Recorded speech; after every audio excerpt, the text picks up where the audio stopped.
Podéis abrir la Biblia por Primera de Corintios, ahí es donde estamos, Primera de Corintios capítulo 11. Primera de Corintios 11.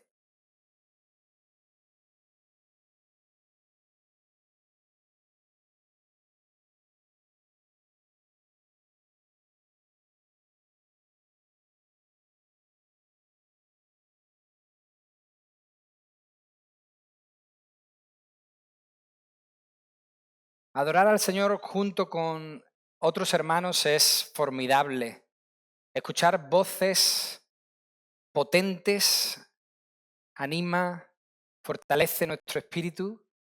Imagínense, hermanos, cómo va a ser el glorioso día donde todos, los de antes, los de ahora y los que vendrán, delante del Cordero, glorifiquen y adoren al Señor por toda la eternidad. Eso tiene que ser, ¡buah! Anhelamos ese momento, pero hasta que ese momento llegue, qué bueno es que podamos juntarnos como su pueblo y adorarle de esta manera y de esta forma. Primera de Corintios 11. Enseñar la palabra de Dios es una gran responsabilidad. No hay que tomarlo a la ligera en ningún momento. Sin duda es un privilegio, por supuesto. Y en muchos casos es un desafío. Es un reto enorme. Hoy, mis queridos hermanos, todo esto se combina. Al hecho de que sea una responsabilidad y al mismo tiempo un privilegio, hoy en nuestro estudio de Primera de Corintios 11 hay que añadirle el reto y el desafío. Como diría mi admirado y amigo, hermano en la fe, el pastor Israel Sanz, esta mañana van a saltar chispas entre el ruidoso esquema del mundo y el así dice el Señor. Van a chocar. Hay de aquel que choque contra el Señor. Sí, hermanos, saltarán chispas porque el ruido de miles de voces intenta apagar, tapar la verdad bíblica. No hay tema, ningún tema que reciba más hostilidad y ataque que el tema que vamos a estudiar hoy. Por eso he orado y espero que el Señor nos dé la mejor de las actitudes, que saque de nosotros la más grande reverencia hacia Él, como hemos cantado, el mayor respeto a su bendita palabra y que nuestros oídos oigan su mensaje con humildad y con agrado. Hermanos y hermanas, nunca suelo hacer esta diferencia, porque yo entiendo que hermanos es hermanos y hermanas. Pero hoy la hago. Hermanos y hermanas. Yo no hablo como representante del heteropatriarcado. No soy una persona que aprovecha una posición de privilegio. No estoy al servicio del machismo. Soy solo un hombre. Un hijo, un marido, un padre, un hermano que enseña la Biblia temiendo más a Dios que a los hombres. Reverenciando más a Dios que a los hombres. Y creyendo, firmemente creyendo que su palabra no tiene error, no tiene fallo, no se equivoca. Y lo mejor de todo, nunca jamás lleva al error. Su palabra no lleva a la equivocación o a errores. Mi deseo, siempre que predico la palabra de Dios, siempre que enseño la Biblia, es ser de bendición a todos los que oyen. Y eso incluye a mi mujer, a mi hija, a mi madre y a mis hermanas en el Señor. Por eso hoy, hermanos, quiero recordaros algo muy importante. Dios es bueno. Siempre bueno. Dios nos ama. Y nos ama mucho. Dios quiere bendecirnos. Su meta es nuestro bien. Por eso cuando Dios da, bendice. Y cuando Dios quita, bendice. Cuando Dios dirige, bendice. Cuando Dios prohíbe, bendice. Así nos aproximamos hoy a 1 Corintios capítulo 11, versículo 2 hasta el versículo 16. Dice el apóstol Pablo: os alabo porque en todo os acordáis de mí y guardáis las tradiciones con firmeza, tal como yo os las entregué. Pero quiero que sepáis que la cabeza de todo hombre es Cristo, y la cabeza de la mujer es el hombre, y la cabeza de Cristo es Dios. Todo hombre que que cubre su cabeza mientras ora o profetiza, deshonra su cabeza. Pero toda mujer que tiene la cabeza descubierta mientras ora o profetiza, deshonra su cabeza, porque se hace una con la que está rapada. Porque si la mujer no se cubre la cabeza, que también se corte el cabello. Pero si es deshonroso para la mujer cortarse el cabello o raparse, que se cubra. Pues el hombre no debe cubrirse la cabeza, ya que él es la imagen y gloria de Dios. Pero la mujer es la gloria del hombre. Porque el hombre no procede de la mujer, sino la mujer del hombre. Pues en verdad el hombre no fue creado a causa de la mujer, sino la mujer a causa del hombre. Evidentemente está hablando del día de la creación. Dios creó al hombre y de él sale la mujer. Por tanto, la mujer debe tener un símbolo de autoridad sobre la cabeza por causa de los ángeles. Sin embargo, en el Señor, ni la mujer es independiente del hombre, ni el hombre independiente de la mujer. Porque así como la mujer procede del hombre, ahora, después de la creación, también el hombre nace de la mujer. Y todas las cosas proceden de Dios. Juzgad vosotros mismos. ¿Es propio que la mujer ore a Dios con la cabeza descubierta? ¿No os enseña la misma naturaleza que si el hombre tiene el cabello largo le es deshonra, pero si la mujer tiene el cabello largo le es una gloria? Pues a ella el cabello le es dado por velo. Pero si alguno parece ser contencioso, nosotros no tenemos tal costumbre, ni la tienen las iglesias de Dios. Padre Celestial, queremos darte las gracias porque hoy podemos leer y estudiar tu palabra y lo hacemos en la libertad que tú nos concedes. Señor, nosotros hoy queremos pedirte que seamos capaces de ver y contemplar tu belleza, tu gran diseño, tu gran amor. Que seamos capaces, Señor, en esta mañana, con los ojos de la fe, entender tu propósito, tu voluntad y glorificarte por ello. Queremos pedirte, Señor, que hoy podamos mirar al Dios Altísimo, al único, y entender que Él es bueno, siempre bueno. Padre, ayúdanos a comprender tu palabra en esta mañana. Abre nuestro entendimiento y danos una buena actitud. Señor, que sea tu palabra misma la que habla a nuestros corazones. Que sea tu palabra la que hoy hable a cada uno de los que estamos aquí reunidos. Te lo ruego, Señor, te lo pido y te lo suplico, en el nombre de Jesús. Amén. En el libro de Génesis encontramos al primer patriarca llamado Abraham. A este hombre llamado Abraham, Dios le dio la promesa más grande que un ser humano haya podido oír jamás. Una grandísima promesa. Dios le dijo a Abraham: en ti serán benditas todas las familias de la tierra. Abraham, en ti, de tu simiente, vendrá uno, nacerá uno que será la bendición a las naciones. Y la Biblia dice en Génesis 25:8 cómo terminó Abraham. Abraham expiró y murió en buena vejez, anciano y lleno de días, y fue reunido a su pueblo.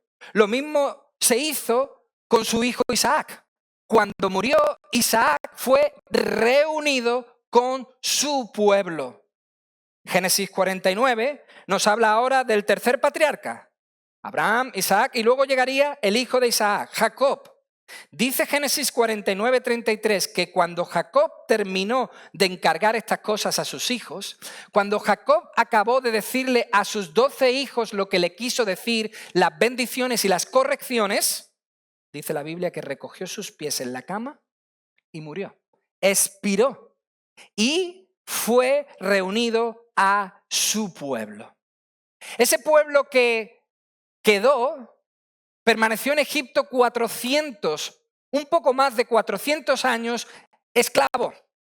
Y cuando Dios fue a liberar a ese pueblo esclavo, no fue a liberar a uno, a Moisés, sino que fue a liberar a todo el pueblo. Y cuando el pueblo entero fue liberado, Dios no solo llevó a Josué a la tierra prometida, llevó al pueblo entero. Hechos capítulo 13, versículo 36, ahora nos habla de lo que vino después. Abraham, Isaac, Jacob, el pueblo, los jueces, luego llegaron los reyes. Y nos dice Hechos capítulo 13 acerca de un rey, de David.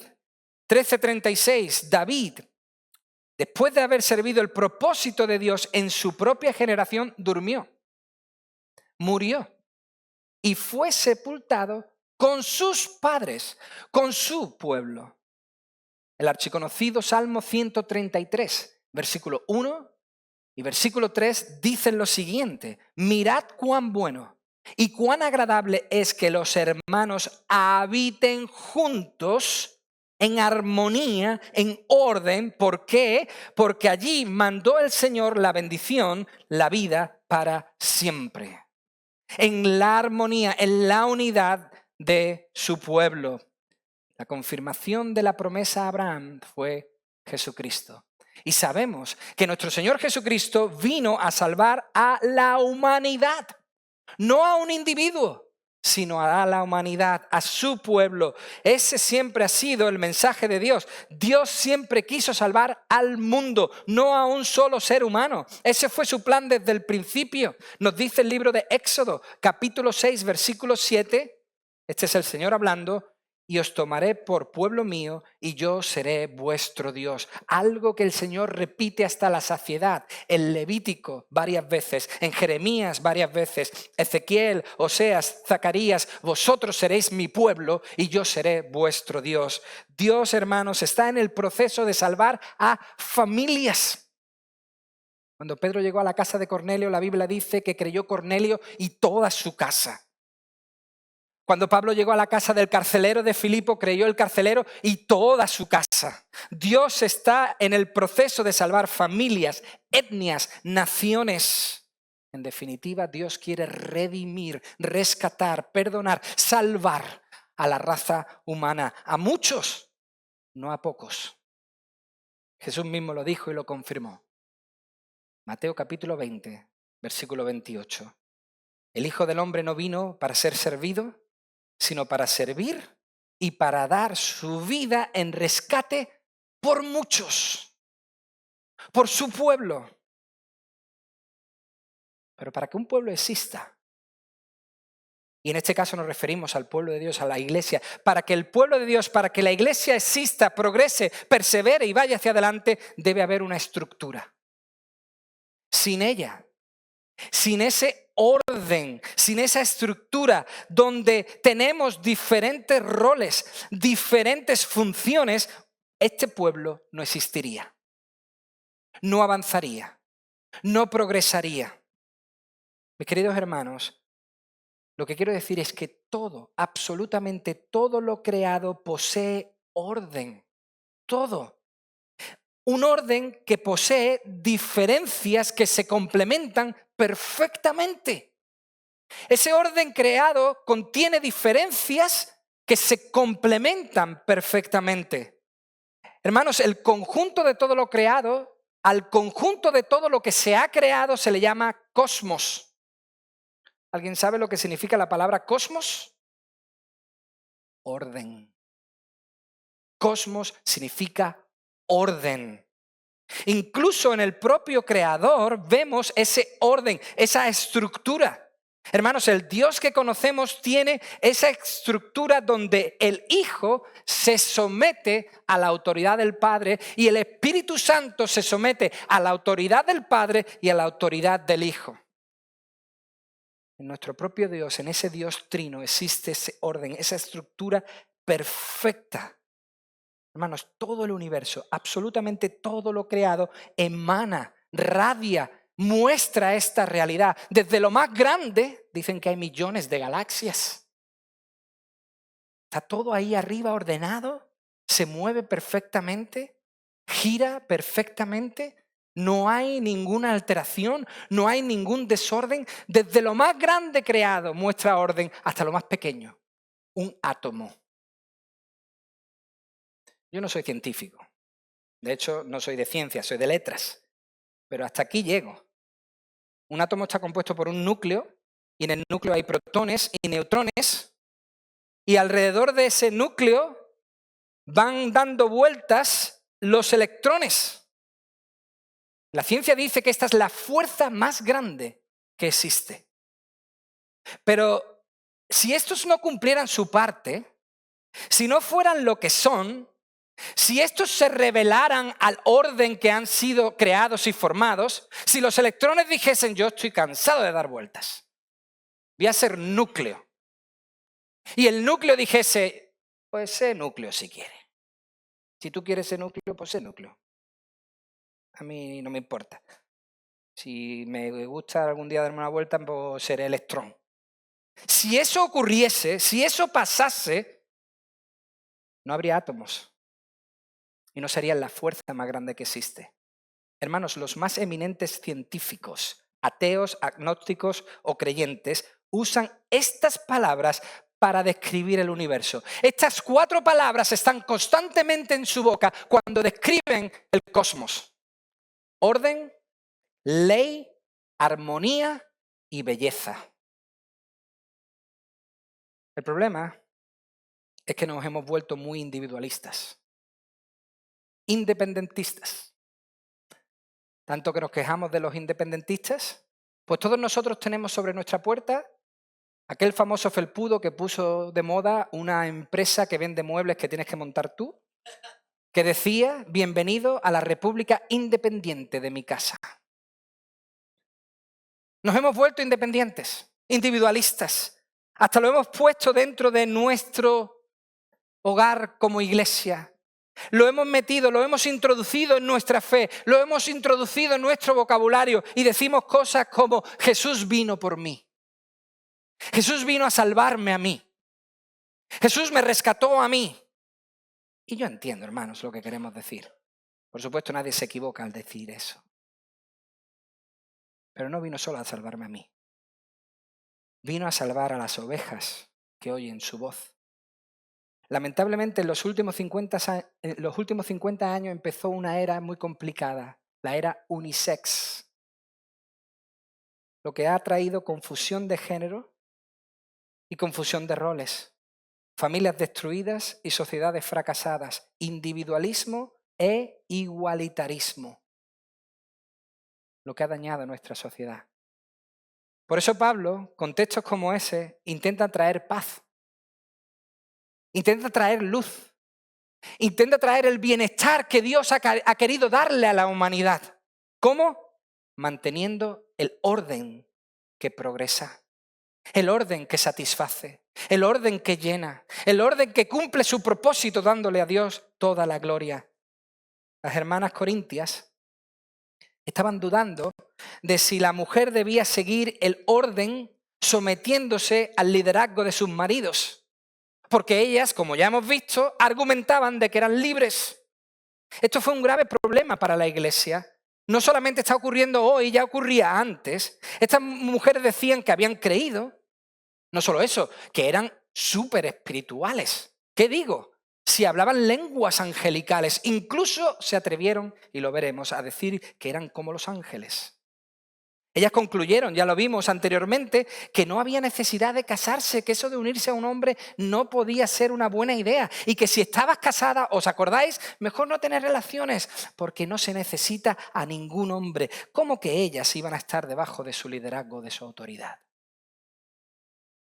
Un grave peligro amenazaba a la iglesia de Corinto, pues esto hacía que su estructura se tambalease. Hermanos, las cosas empezaron a desordenarse en Corinto. Y la iglesia empezó a tambalearse. Y dejadme, antes de continuar, dejar claro un inciso, algo muy importante. Hay que dejar claro que este no es siempre el caso, ¿vale? Este es el caso en Corinto.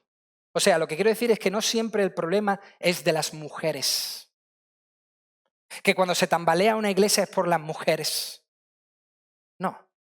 Lamentablemente los hombres fracasamos aquí. Bastante. Aunque también he de decir que la mujer está siendo muy atacada aquí. Pero el problema no es siempre de la mujer.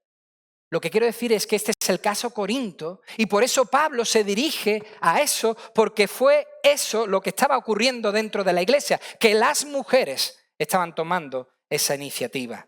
Y aunque Pablo les felicita al principio por guardar sus enseñanzas, versículo 2, guardar sus tradiciones, esto quiere decir la enseñanza apostólica, había que corregir esa actitud de las hermanas, no solo dentro de los hogares, como había hecho ya, sino también dentro de la iglesia. Fijaos, la tradición del velo, del que comenta el texto, no empezó con Pablo. Lamentablemente nosotros atribuimos a Pablo todas estas cosas como si Pablo hubiese sido el que se inventase esto. No, la tradición del velo no la inventó Pablo. Venía ya de la iglesia, de la primera iglesia. Pablo no la inventó, él la transmitió, la compartió como un bien para la iglesia. O sea, la intentó mantener porque daba estructura a la iglesia. Pero no lo hizo para denigrar a la mujer, no lo hizo para machacar a la mujer, sino para seguir el mandamiento, para seguir manteniendo la idea del perfecto orden que había creado el Creador. Por eso recuerda el orden. Es lo primero que hace en el versículo 3. Dice Pablo, quiero que sepáis, tenedlo claro, recordad esto, que la cabeza de todo hombre, de todo varón, es Cristo. Y la cabeza de la mujer es el hombre. Entendemos el hombre con el que está casada, no cualquier hombre. Y la cabeza de Cristo es Dios. Hermanos, no hay lugar a las dudas. No hay discusión. Es lo que dice que es. El problema es que no hemos entendido bien lo que significa cabeza. Cabeza significa autoridad. Eso es lo que significa cabeza en las Escrituras, autoridad. Algunos dicen que es fuente. Algunos argumentan que cabeza significa fuente. Pero si cabeza significase fuente, tendríamos un problema. Tendríamos un grave problema con la última parte del versículo 3. Porque Dios no es la fuente de Cristo. Como si Cristo hubiese sido creado por el Señor. Al igual que yo tampoco soy la fuente de mi esposa Eunice, como si su existencia hubiese dependido de mí, como si su existencia dependiese de mí, cuando depende de Dios. Y para reafirmar esta idea de que cabeza significa autoridad, hay un montón de versículos en el Nuevo Testamento. Por ejemplo, Efesios 1, versículo 10. Dice, Dios quiso reunir, o sea, poner bajo una sola autoridad todas las cosas en Cristo, tanto las que están en los cielos como las que están en la tierra. Dice el versículo 22 de Efesios 1, y todo sometió bajo sus pies, y a él, a Cristo, lo dio por cabeza, por autoridad, sobre todas las cosas a la iglesia. ¿Y por qué Dios colocó a su Hijo como la última, la gran autoridad? ¿Por enchufe? ¿Es el Hijo promovido? No. Todos sabéis por qué. Porque tomando la forma de hombre, no estimando el que era Dios, tomó esa forma de hombre y se humilló hasta lo sumo. Se hizo el siervo más bajo y llegó hasta la muerte. Por eso Dios, viendo su sumisión, su eterna sumisión, le dio un nombre que es sobre todo nombre. Lo exaltó para que en el nombre del Señor Jesucristo se doble toda rodilla de los que están en el cielo, en la tierra y debajo de la tierra. Jesucristo es la cabeza por su sumisión y porque Dios Padre así lo decidió. Primera de Corintios, capítulo 15, llegaremos pronto ahí, al glorioso capítulo 15 de Primera de Corintios, dice en el versículo 27, Dios ha puesto todo en sujeción bajo sus pies. Pero cuando dice que todas las cosas le están sujetas, es evidente que se exceptúa a aquel que ha sometido a él todas las cosas. Entendemos esto, ¿verdad? puso todas las cosas debajo de él, pero evidentemente no a Dios, el Padre, quien fue el que le sujetó todas las cosas. Y cuando todo haya sido sometido a él, fijaos esto, entonces también el Hijo, Dios Hijo mismo, se sujetará a aquel que sujetó a él todas las cosas, para que Dios sea todo en todos. Y Pablo está diciendo que así debe ser dentro del matrimonio, así debe ser dentro de la iglesia. Efesios capítulo 5, versículo 22. Las mujeres estén sometidas a sus propios maridos como al Señor. Porque el marido es cabeza de la mujer, así como Cristo es cabeza de la iglesia, siendo él mismo el Salvador del cuerpo. Hermanos, a veces hay textos difíciles de explicar, pero yo doy gracias a Dios porque hay personas que lo explican mucho mejor de lo que uno jamás podría poner en palabras. Por ejemplo, Wayne Grudem, un teólogo muy prestigioso dentro del mundo evangélico.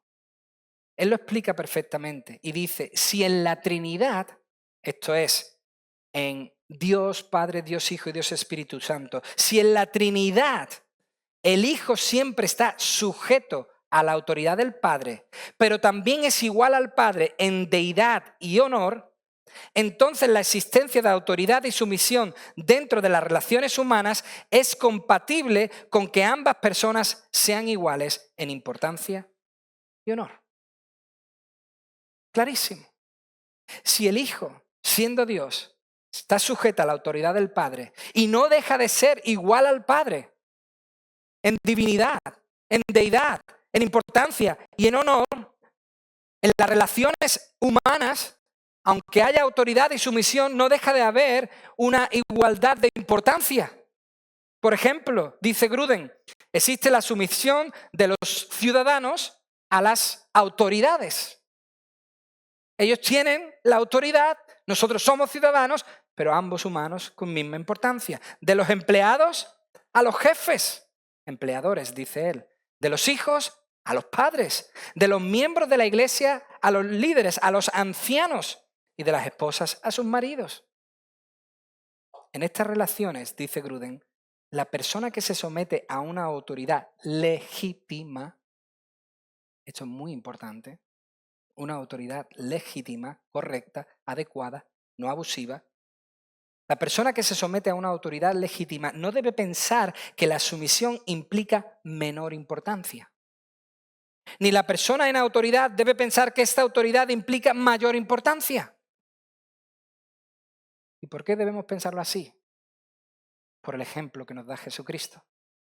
El ejemplo que demuestra esto es la sumisión eterna del Hijo a la autoridad del Padre. Antes de la creación del mundo, Jesús se sometió y dijo, envíame a mí. Yo voy. Yo seré ese Cordero. Antes que el mundo fuese creado, cuando Cristo vino, vivió una vida de absoluta sumisión. He cumplido la obra que me pediste que hiciera. Yo no he venido a hacer lo que yo quiera, he venido a hacer la voluntad del Padre. Una y otra vez se sometió hasta el final. Consumado es. Tal como me dijiste, así lo he hecho. ¿Sabéis qué? En la eternidad, cuando todo esté plenamente sometido a Él, Él seguirá sometido al Padre.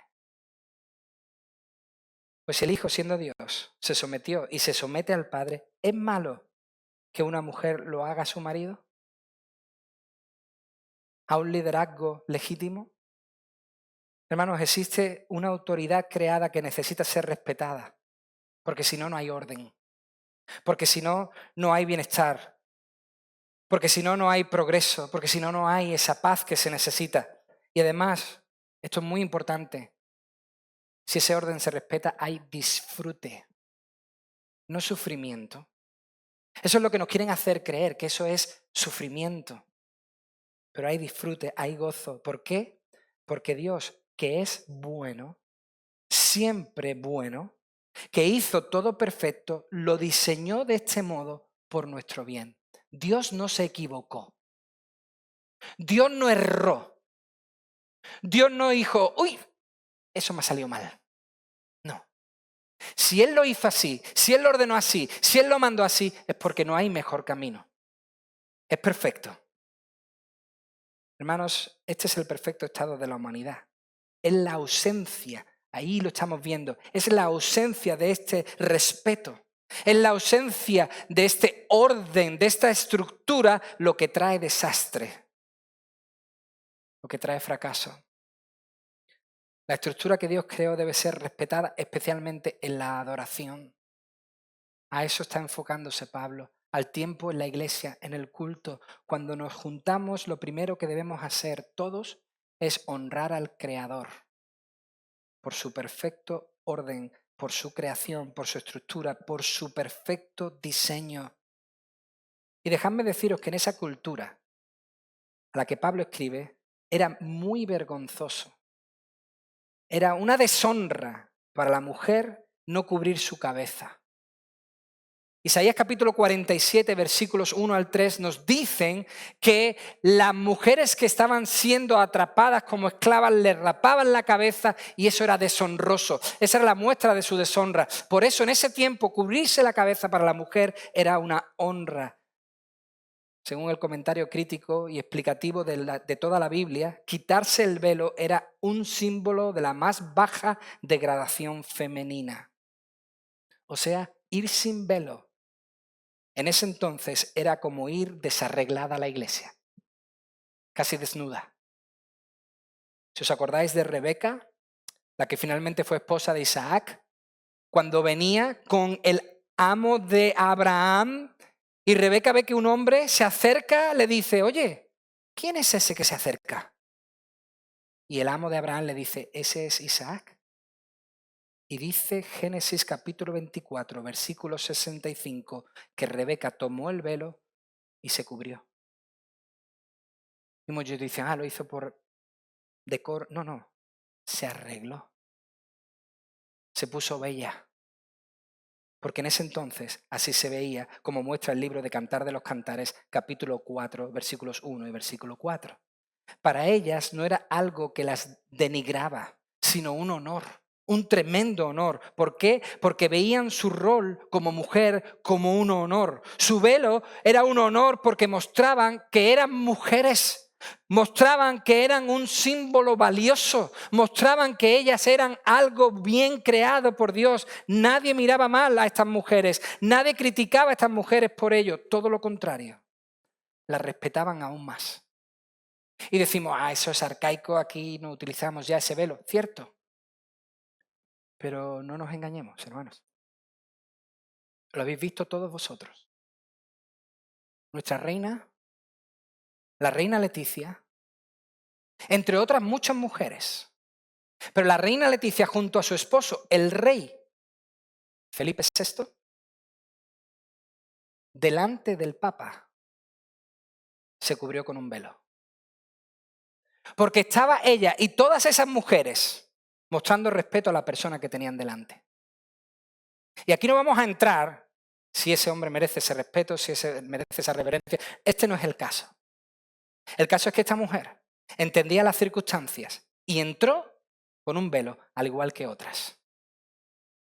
Es un símbolo de respeto. Hermanos, para ellas era un honor ayudar a sus maridos, colaborar con sus maridos.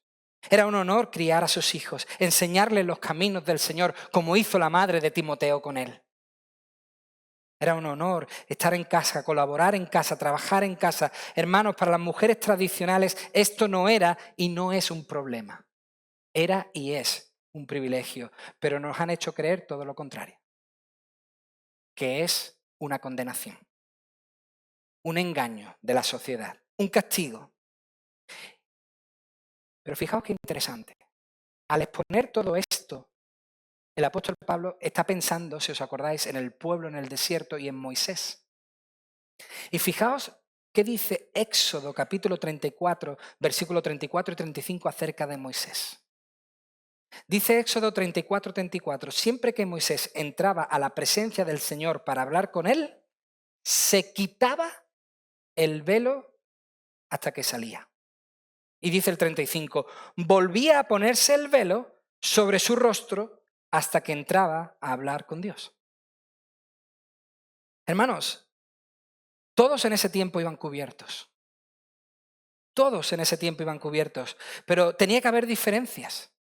Y estas diferencias debían ser honradas y disfrutadas. Por eso el hombre iba sin cubrir y la mujer cubierta. Los hombres se lo quitaban al entrar y las mujeres lo mantenían. Pero así ambos, hombres y mujeres, daban la gloria a Dios.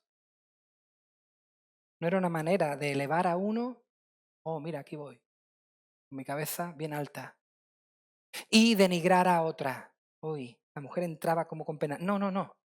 Ambos entraban con el deseo de glorificar y honrar al Señor. Era una manera en la que ambos traían gloria a la cabeza, a la autoridad. El hombre se descubre no para decir soy más. El hombre se descubre no para decir yo soy más alto. El hombre se descubre, dice el texto, aceptando la responsabilidad de ser súbdito, lacayo, esclavo, representante de Dios sobre la tierra. El hombre se descubre como cuando en las películas vemos que un soldado se descubre ante el trono del rey. ¿Qué hace cuando entra en la sala? Lo primero que hace es quitarse cualquier cosa que lleva en la cabeza, diciendo, el que está ahí es superior a mí. El hombre se descubre diciendo, soy súbdito del Señor. Y la mujer, manteniendo ese velo, complementaba al hombre en esa decisión en la que ambos estaban de acuerdo, unidos.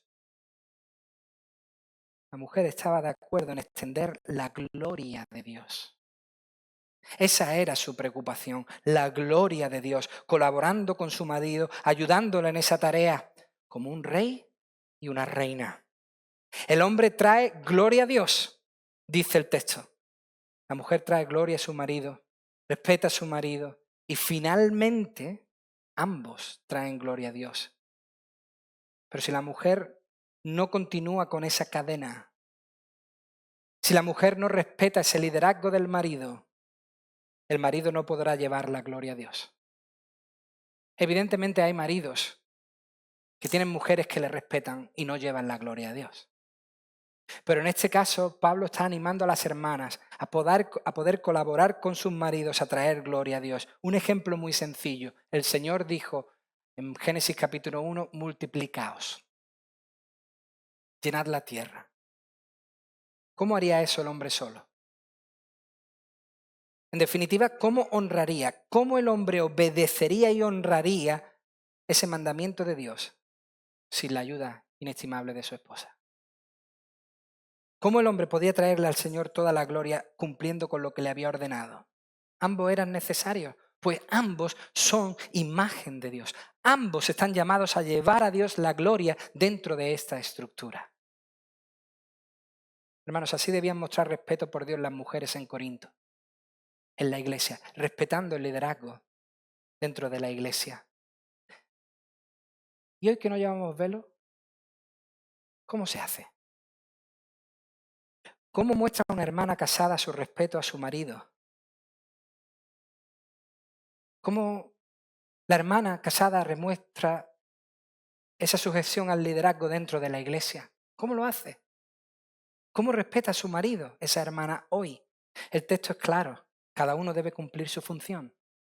Hay funciones dentro de la iglesia para el hombre, exclusivas para el hombre, entre ellas, como dice el texto, la enseñanza, y otras funciones para las mujeres. ¿Cómo lo hace hoy una hermana? Hay varias maneras, pero son dos las fundamentales si queremos ser de bendición los unos a los otros. Principalmente esa hermana lo hace en la manera en la que habla. Sí. Sobre todo en la manera en la que habla de él, su esposo, a otros. O de la manera en la que le habla a él en público.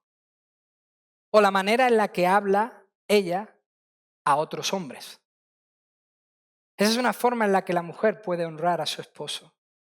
También la manera en la que se presenta. La manera en la que se viste. La manera en la que ella se muestra en público. Por supuesto que todo esto es recíproco, que nadie se lleva engaño. Los hombres no tenemos licencia para hablar a nuestras mujeres como queramos y hablar con cualquier mujer cuando queramos. No, lo voy a repetir otra vez. Pablo se está dirigiendo a las esposas, a las mujeres, porque el problema empezó ahí. Por supuesto que esto también lo debemos hacer los hombres. Hermanos, la propia naturaleza lo enseña. Los cielos cuentan la gloria de Dios. La propia naturaleza muestra este orden, esta estructura, que hombre y mujer son diferentes. Lo son, dicen los versículos 13 al 15. Una diferencia que se apreciaba mucho antes, que se estimaba mucho antes. Las mujeres querían ser mujeres y los hombres querían ser hombres.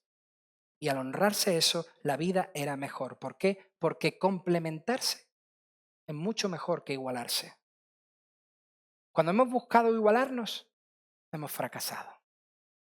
Complementarse es mucho mejor que igualarse. Hermanos, intentar ser iguales en funciones cuando no lo somos, por supuesto que somos iguales ante Dios, somos iguales ante la ley, somos iguales en derechos, somos iguales en privilegios, somos iguales en oportunidades, pero no en funciones.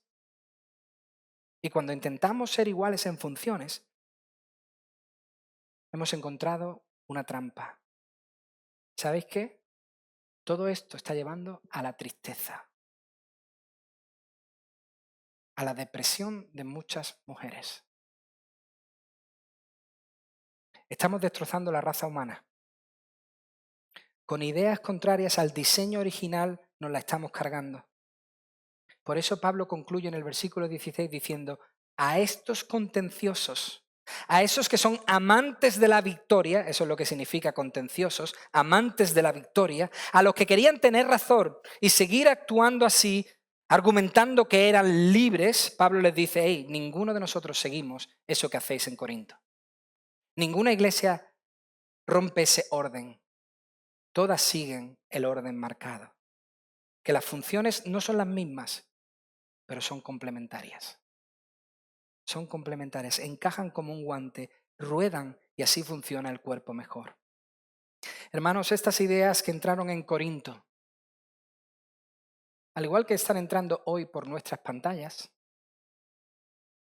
en lo que vemos, en lo que oímos, al igual que hoy están entrando a través de colegios, institutos, universidades y trabajos, al igual que nos están machacando día a día con la idea contraria a lo que Dios diseñó, estas ideas que entraron en Corinto querían cambiar la estructura y el orden. Pero ¿sabéis qué? Esas ideas no llevan al progreso, llevan al retroceso. Hoy se busca, igual que los corintios, no depender de nadie, no aceptar ningún rol. Pero hermanos, es imposible no aceptar nuestras funciones, nuestra posición, si queremos progresar y vivir felices. ¿Por qué lo digo? Porque ya se ha comprobado, como un buen experimento científico, ya se ha descubierto que eso, el igualitarismo, no funciona.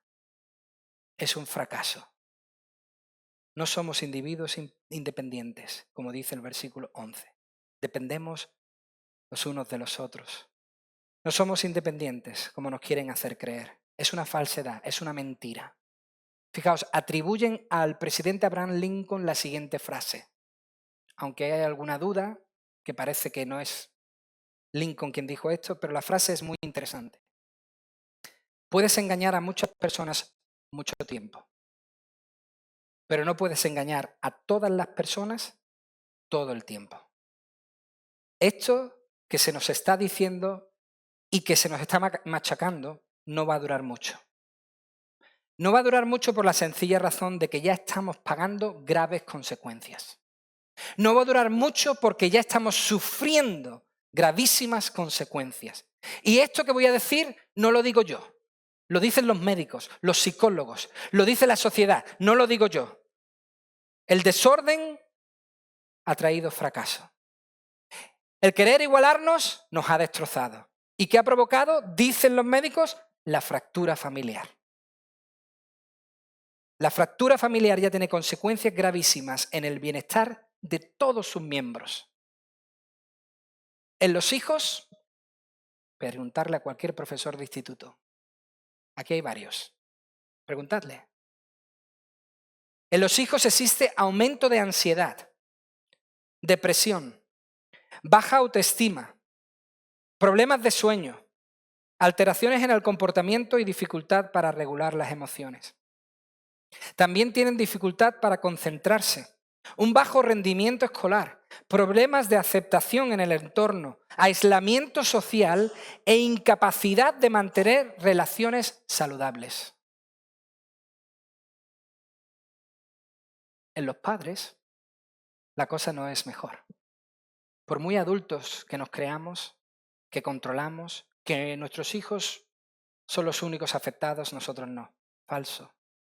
Hay aumento en los padres de la ansiedad, depresión, estrés, problemas de sueño y alteraciones en la salud física, pérdida de la confianza, distanciamiento emocional y problemas para resolver conflictos, reducción de nivel de vida, falta de recursos y dificultades financieras de todo tipo. Y el Señor dice en el Salmo 50, versículo 23, al que ordena bien su camino, le mostraré la salvación de Dios. El que viva en orden, ese disfrutará la salvación de Dios. Hermanos, el desorden de fuera quiso destruir el orden de dentro.